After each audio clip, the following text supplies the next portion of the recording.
तो सर्वांना राधा राधा रामकृष्ण हरी. जसे की काल मी नवीन सुरुवात केली माझ्या आयुष्यात. त्याचा आजचा दुसरा दिवस आहे. सो जास्त इकडचं तिकडचं न बोलण्यापेक्षा आपण डायरेक्ट टॉपिकवर येऊ.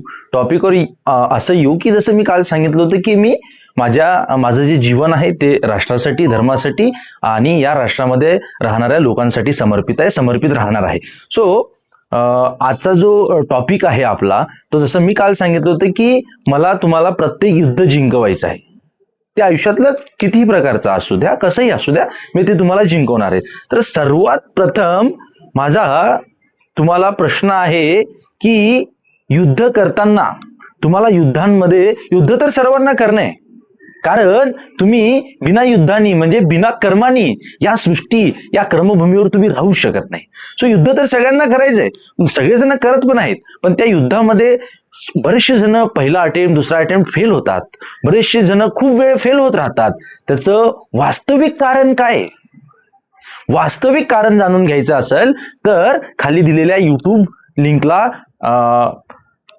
जॉईन करा आणि तिथे या वास्तविक युद्धाला काय प्रॉब्लेम्स आपल्याला येतात आणि का आपण हे युद्ध सारखं वारंवार हारत असतो ते तुम्हाला सविस्तर माहिती पडेल.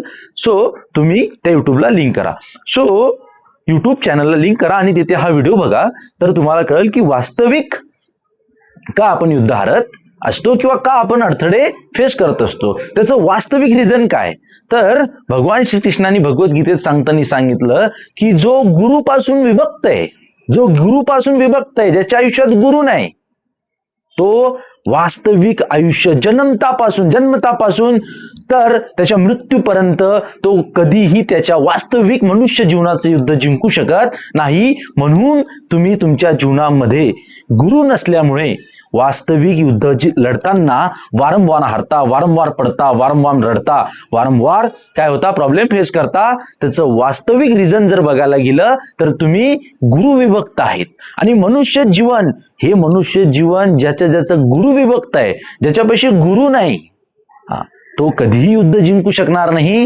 हे काल पण, आज पण आणि उद्या पण सत्य होतं. आणि एक लक्षात घ्या, जर तुम्हाला युद्ध जिंकायचं असेल, युद्ध कोणत्याही प्रकारचं असू द्या, वॉटेव्हर, ते सांसारिक असू द्या, आध्यात्मिक असू द्या, व्यावहारिक असू द्या, स्पोर्ट्स मधला असू द्या, व्यवसायामधला असू द्या, कसाही असू द्या, विदाऊट गुरु शिवाय शक्य नाही. मी अजूनही सांगतो, बाकी सगळी तुमची इच्छा, तुम्हाला जसं वागायचंय, चालायचंय तसं तुम्ही चालू शकला. राधा राधा रामकृष्ण हरी.